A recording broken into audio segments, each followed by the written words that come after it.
a couple adjustments you can make to our shifter, both the front to back adjustment and the side tension adjustment, like for it to pull to the side to get out of park.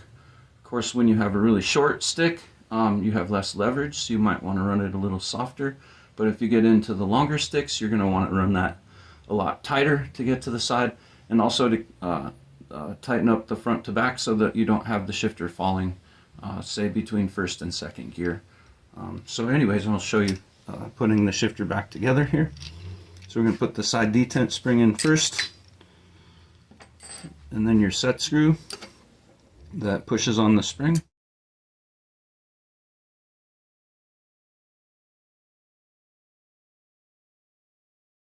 We'll go about 3.5 turns.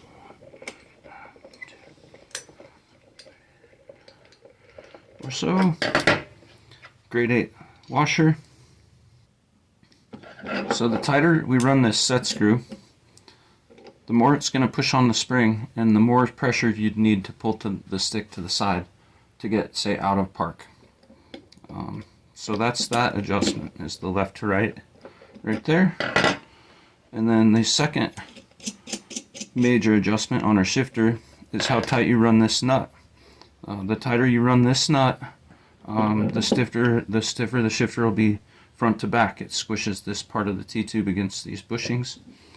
And so you want to go fairly snug with this to begin with. Okay, so this first nut is the other adjustment for our shifter.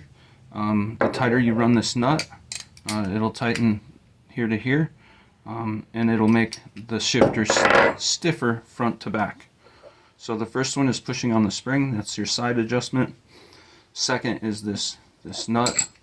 You want to go pretty snug with that, and probably the longer stick you're running, the tighter you want to run that.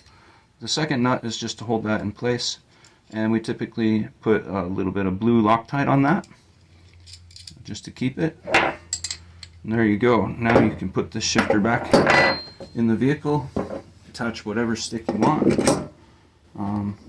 Like we make our stainless from 4-inch to 24-inch. This is a 12-inch, and solid stainless steel sticks. So thanks for watching, and thanks for supporting our business.